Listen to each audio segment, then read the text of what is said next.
Thank you for joining Jennifer Schaus and Associates in our 2019 Webinar Wednesday series, where we're coming to you live from downtown Washington, D.C. Our webinars are every Wednesday, and you can find the upcoming schedule on our website. Past webinars and all recordings are also on our website and on our YouTube channel, along with over 160 other recordings on federal contracting topics. All are complimentary. If you have questions for our speaker today, you can contact him directly with the contact information you'll see on the last slide.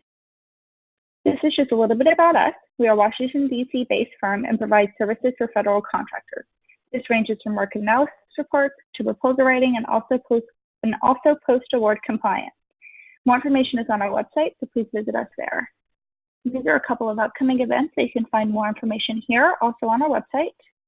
We do offer advertising, so you can send an email to this email if you would like more information on that. All right, let's go ahead and get started. Our speaker today is Alan Scheibs from BidSpeed. Thank you for joining us, Alan. And he's going to be covering government sales strategy planning for fiscal year 2020. Thank you for joining us, Alan. I'm going to go ahead and hand it over to you. Hey, thank you very much, Mallory, and thank you everyone for coming on today. So it's a very broad topic here in a short amount of time. So I'm going to hit the highlight points and try and focus on some of the experiences that I've drawn off of my professional past and also those of the clients that we work with year in and year out there. So we're nearing the end of fiscal year 19, obviously here in September. So 2020 is actually already, I would say, probably 50% in full swing, if not more, from a government perspective, meaning that the government is now already submitting their source of SOTs and requirements for the 2020 campaigns that they'll be running here once they have their funding and moving forward, typically around the January, February timeframe. So what do you have to do in order to prepare for that? So the first is really understanding where you've been, and really 1 and 2 together. Where have you been?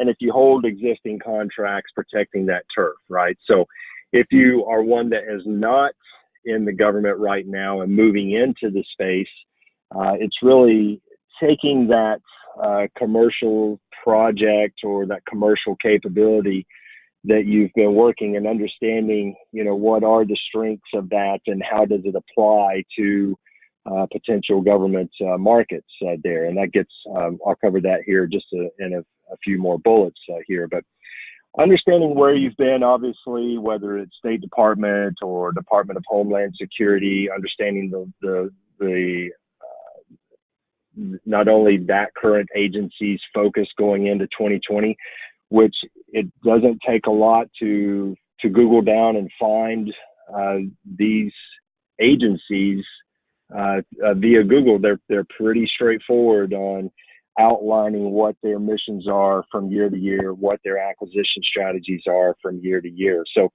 getting in and understanding those agencies and being able to, again, if you are in and already working for those agencies, protecting your turf, right? So I'll use kind of a lot of football analogies here, and since football is just kicked off, right? So if you've got a contract and it's maybe a year out from renewing, getting in and building that relationship that's already existing in there and making sure that you're laying the groundwork for not even 2020, but maybe 2021 when the recompetes may be coming up for that particular contract there.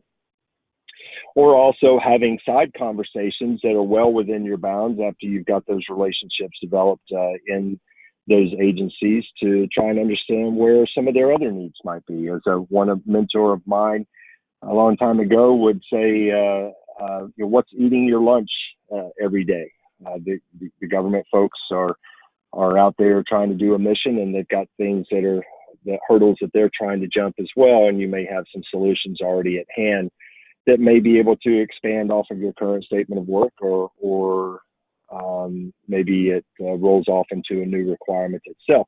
And I would say one of the biggest mistakes by a number of companies I've seen is they get in, they think, well, we've got a solution and nobody else can do it, and it's unique. And so they really try to, because they're already in and have a contract with a particular agency or an office in an agency, they try and be bullish on sole source it to us instead of taking a step back and really putting confidence in their relationship and the job that they've done in there and saying, hey, here's an idea. We can help you solve this requirement and here's some potential contract vehicles or ways to connect with us, but we are willing to also compete this and stay within the ethics of doing good business for an agency. SWOT is probably an old term there, but it's still one that's probably changed, has not changed as far as the functionality of what a SWOT is. So strengths, weakness, opportunities, and threats. So again, kind of plays into number one, understanding what your strengths are. What are you good at there? So, and a lot of times if you've been through a SWOT exercise, your strengths will actually expose what your weaknesses are. And those weaknesses then can play into opportunities. Now, those opportunities could be internal growth there, and those opportunities also can expand on the strengths. So opportunities really is a derivative of both strengths and weaknesses. And then threats become not necessarily competition, but threats could become, what is the mission? What is the objective of an agency coming up there? So what is their environment? One of the changes that we've seen that I believe Jennifer and Mallory would probably agree on is that in the last couple of years, there's been a large push by the government from the full and open to more of the GSA schedule. So we've actually seen a pretty close to 100% flip-flop of 80, I would say 75 to 80% of items that you would have used to have been on an FBO have now switched to GSA. So we've seen a kind of an 80-20 flop to GSA, where the current administration or the current mission and objectives or strategy is to move towards a more streamlined operating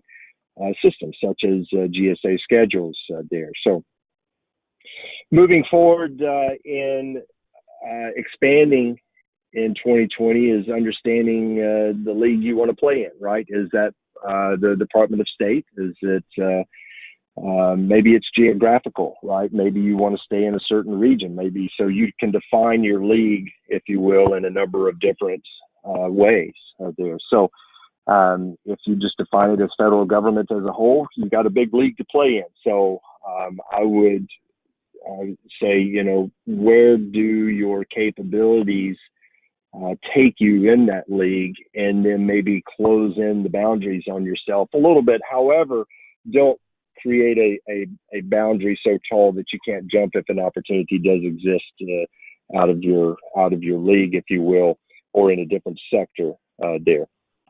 And within those leagues, understanding who the major players are, right? Not necessarily by the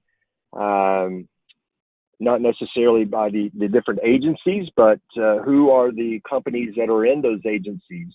And again, that information is public information that's out there through Federal Procurement Data System, as well as a number of aggregation systems there.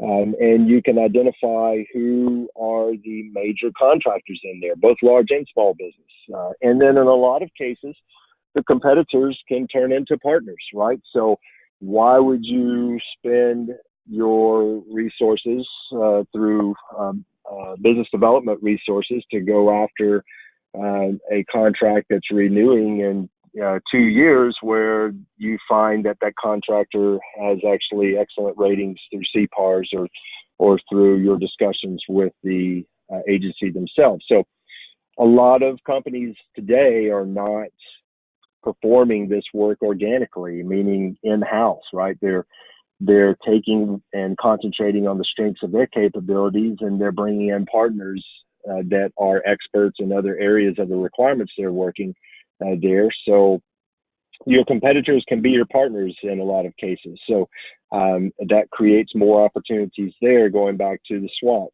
there mentioned in 5. Next slide, please.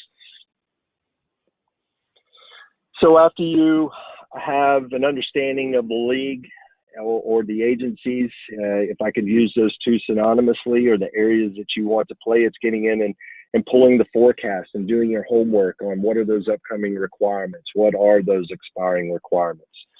Again, this is information that's readily available there. There's numerous cases where our own clients reach out to us looking for forecasts, and a couple of clicks and we have the forecast, and you would have thought that we hung the moon. This is out there, right? So don't be afraid to use Google, use the Yahoos. The government wants you to see this information. And I'll tell you, the biggest problem with the federal government is there's so many .govs out there that it can get confusing sometimes. But a lot of times, if you'll stay on point with specifically what you're looking for, as an example, Department of Transportation acquisition forecast. If you can Google those terms, you're going to see the first two or three. It's going to take you to the page where all of a sudden you can download an Excel sheet. It's going to tell you all the existing contract information out there, both new requirements and future or existing requirements there. So, and then once you have that forecast, you're then able to drill down into and adjust your playbook, if you will, or your capabilities, again, using those two synonymously, is saying, okay, here's a list of 1,000 requirements that are coming out from, I'll say, on the Department of Transportation example. Here's a list of 1,000 requirements, and, obviously you got to get it to a manageable number. So maybe by subject line, or you look and say, okay, these subjects appear to align with our capabilities there, or our products that we sell there.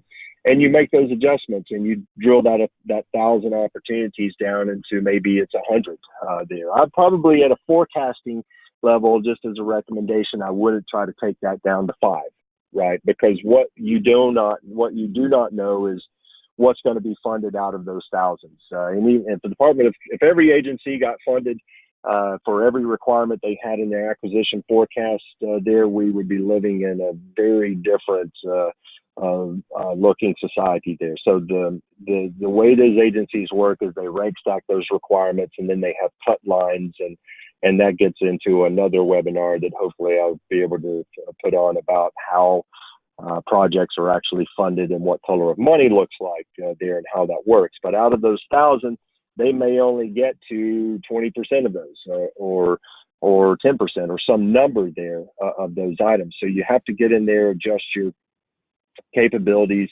to a broader set of items there, get it down to a manageable number. And then don't wait to reach out to them. Reach out to the contacts they have listed there. Introduce yourself via capability statement, maybe get in, do a little research on those contacts. Again, you can see what those buyers, contracting specialists maybe have done their work through the OSDBU offices. Take those forecasts, schedule meetings with the OSDBU offices, work through those forecasts, and go sit down and say, hey, Mr. OSDBU, these are 100 opportunities we're looking at. Here's what we're really good at, dear. Can you help in providing us some insight or connecting us with the buying agency and giving us an opportunity there? That's what the OSDBUs, that's one of the functions that they're actually there for. And then don't do it once, right? So continue to do that there. So be in 9 and 10 together. It's always the hardest points in any game, whether it's football, baseball, basketball, or even government contracting, is to win that first deal there. Now, if you're an existing contractor with existing IDIQ or task orders there, you've obviously already won that deal, but it's continuing to curate that project and those requirements and those relationships to actually increase your revenues. And I think the most important thing that I'll summarize with is if you can focus on meeting the mission objectives there, the revenues will follow there with you there. So if you're putting your focus on your revenues first and the mission objective for those agencies second, too many times I've seen that go south on companies throughout my tenure in doing business with the federal government and state and local, right? So put your efforts and your resources in the relationship and meeting the mission of those agencies, and the revenue will absolutely follow, if not expand on that. So Jennifer, Mallory, that is what I have right now. I know we covered a lot in a little bit of time, but if there are questions, I'm happy to take those online or offline. So I'll turn it back over to you. Thank you so much, Alan, for sharing your knowledge and insight today. Today's presentation has been recorded and will be posted on our website and YouTube channel within about 48 hours.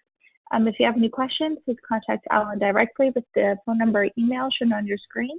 And this concludes the webinar. Thank you, everybody.